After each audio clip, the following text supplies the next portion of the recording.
Hi hello 30 days breakfast సిరీస్లో episode 1 చిట్టి గారెలు విత్ మటన్ కీమా అనమాట. చూస్తేనే చాలా యమ్మీగా ఉంది కదా, సో టేస్ట్ కూడా అంతే ఉంటుంది. సో మనం వీడియోలోకి వెళ్ళిపోయే ముందు మంతనాస్ మస్తీని ఫస్ట్ టైం చూస్తున్న వాళ్ళు ఎవరైనా ఉంటే ఛానల్ని సబ్స్క్రైబ్ చేసుకోండి. అండ్ ఆల్రెడీ చూసి సపోర్ట్ చేస్తున్న ప్రతి ఒక్కరికి థ్యాంక్ యూ సో మచ్ అండి.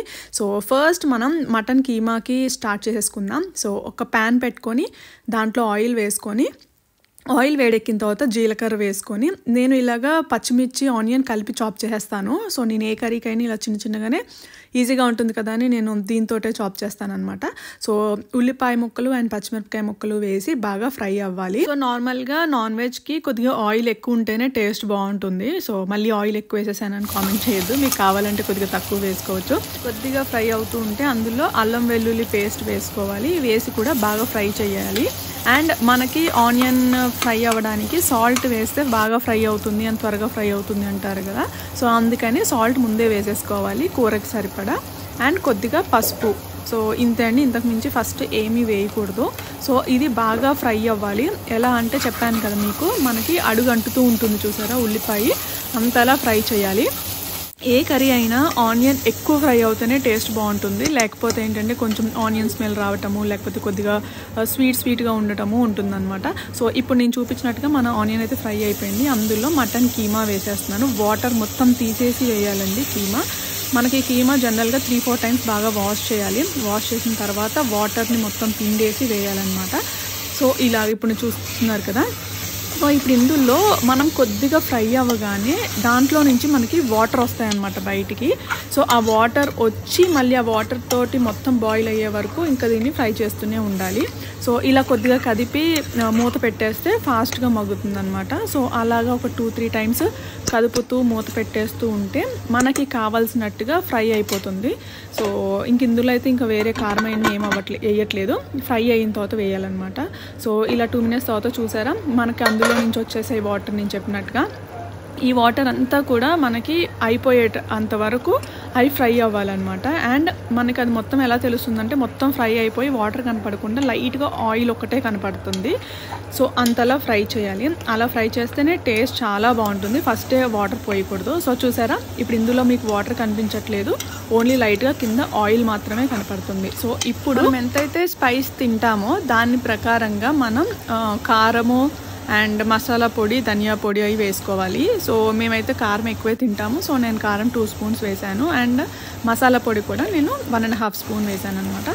సో ఇప్పుడు దీన్ని బాగా ఫ్రై చేయాలి. సో బాగా ఒక 2 మినిట్స్ ఇలా ఫ్రై అయిన తర్వాత అందులో వాటర్ పోసేసి కుక్కర్ మూత పెట్టేయాలండి. మూత పెట్టి 2 or 3 విజిల్స్ రానివ్వాలి. సో మొత్తం 2-3 విజిల్స్ అయిపోయిన తర్వాత మనకి కీమా అయితే ఫుల్గా ఉడికిపోయింది. అండ్ మనకి ఎంత ఉడికినా కూడా అందులో కొద్దిగా వాటర్ ఉండిపోతాయి. సో ఆ వాటర్ పోవడానికి మళ్ళీ ఒకసారి స్టవ్ వెలిగించి ఒక్కసారి ఉడకనిద్దాము.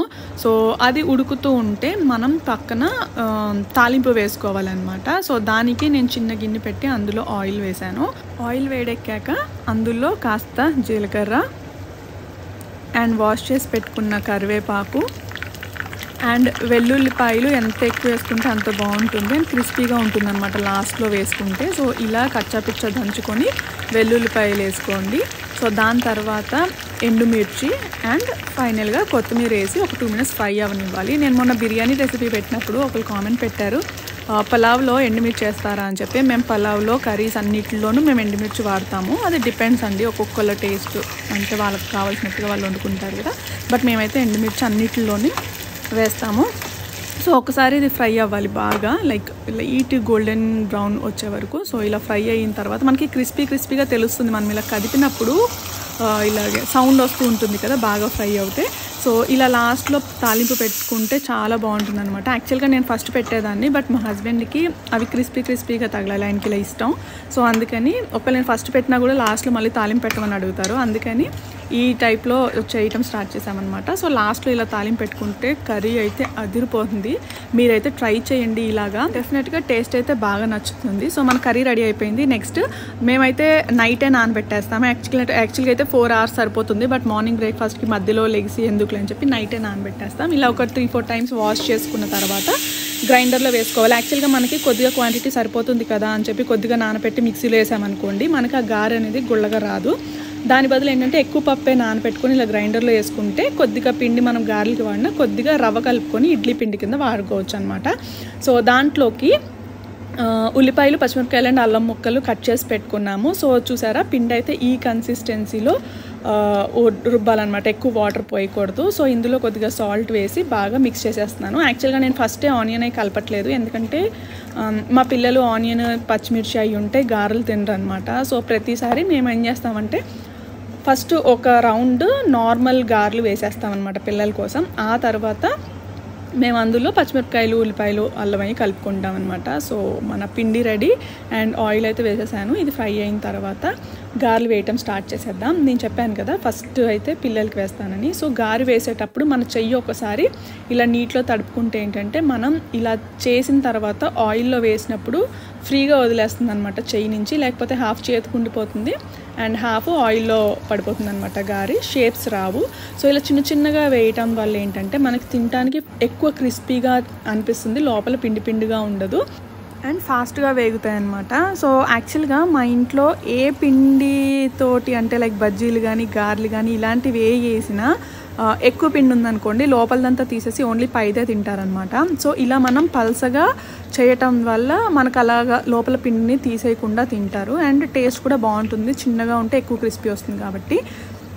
సో ఇప్పుడు పిల్లలకి వేసేసాను కాబట్టి ఇప్పుడు మాకు వేసేస్తున్నాను. సో ఆనియన్ ఎక్కువ వేసుకుంటేనే టేస్ట్ బాగుంటుంది అండ్ అల్లం కూడా దంచి వేసుకోకుండా ఇలా చిన్న చిన్న పీసెస్ కట్ చేసి వేసుకుంటూ ఉంటే మనకి గారెలు తినేటప్పుడు పంటి కింద బాగా అల్లం టచ్ అవుతుంటుంది అనమాట. సో టేస్ట్ అయితే అదిరిపోతుంది. సో ఫైనల్గా మా పిల్లలు అయితే వేగిపోయాయి. ఇప్పుడు ఈ కలర్ చూసారు కదా, జనరల్గా ఒకళ్ళు పెద్దగా వేసుకోవాలనుకున్న వాళ్ళు ఆ కలర్ వచ్చే వరకు ఒకసారి వేగించేసి మొత్తం అన్నీ తీసేసి మళ్ళీ సెకండ్ రౌండ్ ఇంకోసారి వేగించుకున్నా కూడా మీకు క్రిస్పీగా వస్తాయి. ఒకళ్ళు పెద్దగా వేసుకునే వాళ్ళు అలా కూడా ట్రై చేయండి. సో ఫైనల్గా మా గారెలు అయితే వేగిపోతున్నాయి. సో మా ఇంట్లో ఏంటంటే ఏదైనా ఏ బ్రేక్ఫాస్ట్ చేసినా స్టవ్ మీద నుంచి డైరెక్ట్గా ప్లేట్లోకి వెళ్ళిపోవాలి. ఇలా హాట్ బాక్స్లో పెట్టడము, అందరు కలిసి కూర్చొని తినడం అలాంటిది ఉండదు. లైక్ 1 by 1 అయిపోతుంటే 1 by 1 తినేస్తూ ఉంటాం అనమాట. వేడివేడిగా తింటమే అందరికీ ఇష్టము. సో ఫైనల్గా కొన్ని అయ్యాయి కాబట్టి నేను కొద్దిగా టేస్ట్ చూసి మీకు రివ్యూ ఇచ్చేస్తాను. సో మన మటన్ కీమాతో చిట్టి గారెలు. గారె ఎంత ఉందంటే సైజు మనం ఒక్కసారిగా నోట్లో పెట్టేసుకోవచ్చు అనమాట, అంత చిన్నగా ఉంది. సో ఇలా ఉంటే ఎక్కువ క్రిస్పీగా ఉంటుంది కదా, టేస్ట్ బాగుంటుంది. సో ఇప్పుడు నేను అలా పెట్టుకోలేను ఎందుకంటే ఇది చాలా వేడిగా ఉంది.